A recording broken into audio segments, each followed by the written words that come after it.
Welcome to Cape Town, host of the 2023 Netball World Cup. Located on the southern sea point is Cape Town, and that's who our host will be for the remainder of this new championship. We can see Elvis just doing a lot of work for the Sri Lankans, but the South Africans will take the opportunity again.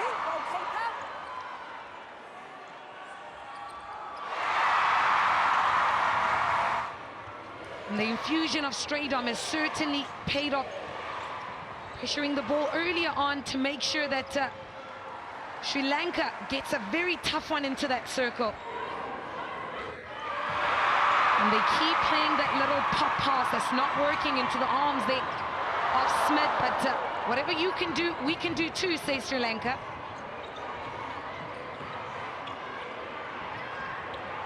Oh, it's a beautiful offload from Kayanga Janli.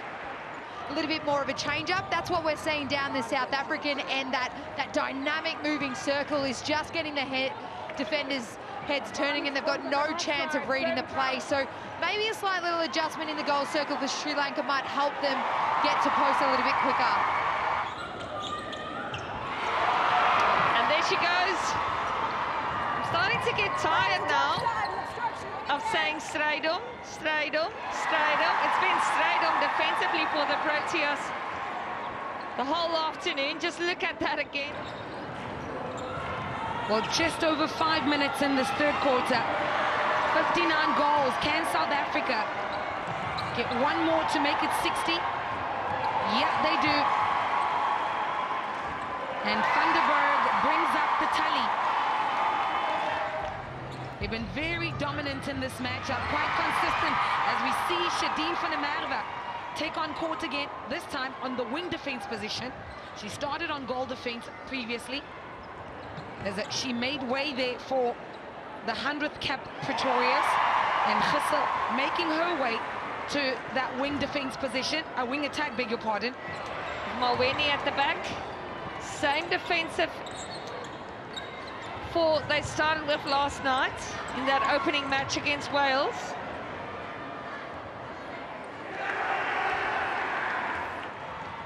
They'll certainly have their hands full tomorrow, the Spa Proteas, as they take on Jamaica. But it's going to be a tough road for the Jamaicans too, with Pretorius looking as sharp as she is. Two hands in it. And it's a countdown from the fans as they count their team down to the finishing line. What a way to finish a game, as Afinta puts the grandstands to life with a beautiful layup. Oh, she has made the fans delighted in what has been a one-way traffic for the South Africans as they dominate Sri Lanka with a strong finish, 87-32.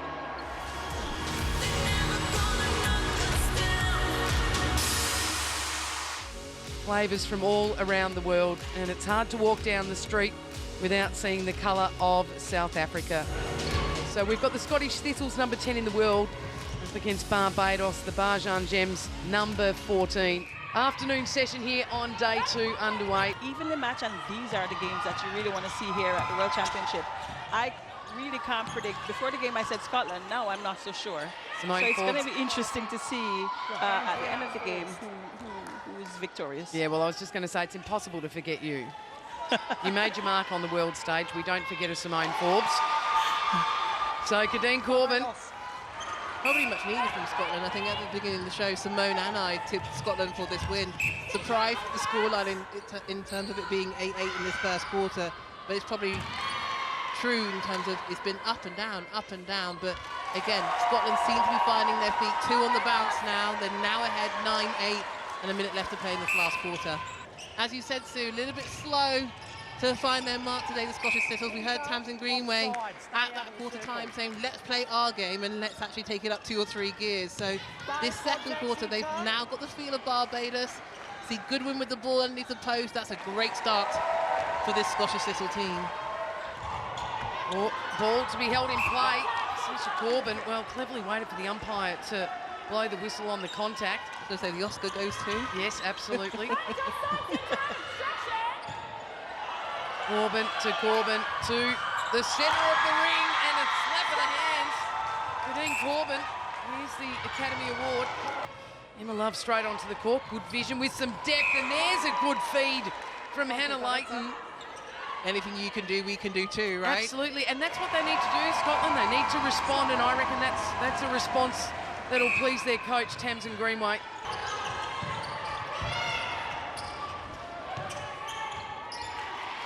Blackman 12 from 13 at 92, Corbin at 88 accuracy, but the go-to, sitting with 15 goals to her name at the moment. And these are the key moments that they need to convert. Nothing coming forward, and then a wayward ball and straight into the hands of the youngster in Finn. So wasted opportunity for the Barjan Gems. I was going to say, is that the moment? But you can see a level of ill discipline now coming into the Bajan Gems. Oh, 1-2 between Lowe and Barry. Couldn't quite nail it from range, but a tip from Agard. She says, are you kidding me? I don't think the umpire is. She gets back up. They've fought their way through this game, desperate to find a win to keep themselves alive in this competition. Making sure that they can work on trying to improve their world ranking. A last moment there for Barbados, but it won't be enough. And it was a hard-fought victory, wasn't it? They had to fight from start to end. And they get there with a 53-44 goal victory in the end.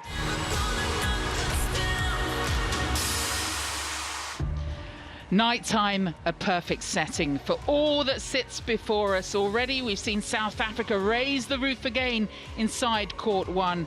Now though, the turn of England and Malawi to bring the dancing and the party.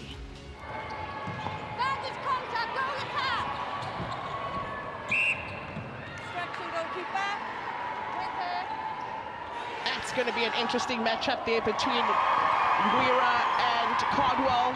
Yafumi Fadoju, who was player of the match against Barbados, but starting this one at goalkeeper.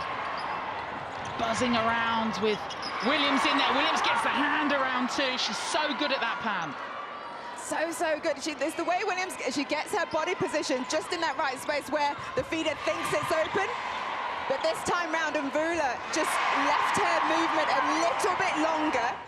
What's going to split these two, Zanelli? Couple of turnover balls, conversions, maybe some changes come the second quarter from both these teams. Oh, brilliant from the goal attack, Helen Harsby.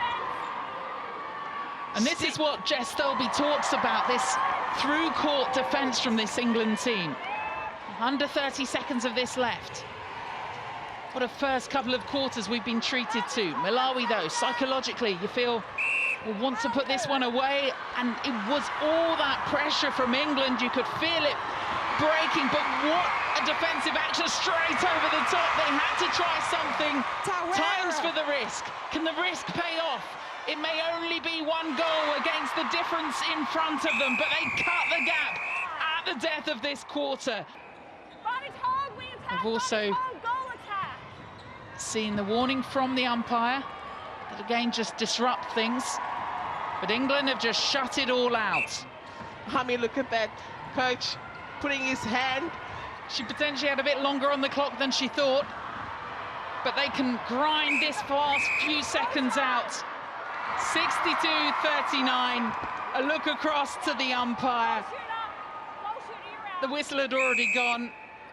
This will be just a chance to send that ball further back down court. 100th Netball World Cup win for the England Roses, but it was far from their easiest. Let's just say business-like from Jess Thirlby's side. They take the win, 62-39.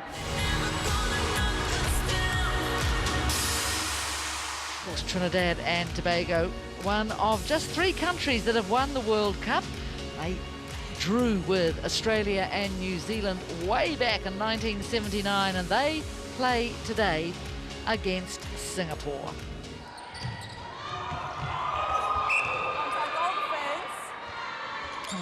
yesterday that they weren't in the Commonwealth. In fact, they are in the Commonwealth. But they're not ranked high enough to get to the Commonwealth Games. Noel and Swift and Jodie Sakuta all at the Sydney World Cup 8 years ago. Oh, that's a great shot to put Singapore on the board.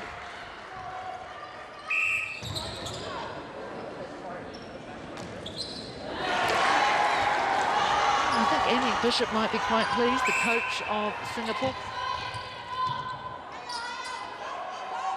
Oh, I thought for a minute they were shaping to do the hoist.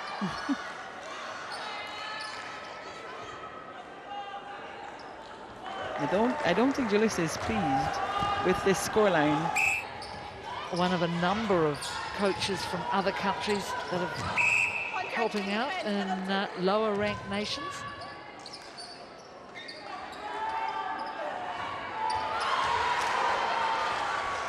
Beautiful shot. Singapore still in this game, giving it everything they've got. They know this is the deciding game that will determine the third place. Yes, each team has a game tomorrow, but when you look at the opponent, you know this is the game that will decide that third spot from this pool. Singapore has a nice blend of nice group of players, and I think they're quite efficient for the most part, but the shooting circle is where they're weakest, so they really have to focus on ensuring shooters are shooting and practicing, as well as maybe they need to go find Alina Brooks, and there is the hooter for full time. So Trinidad and Tobago, they get home against Singapore.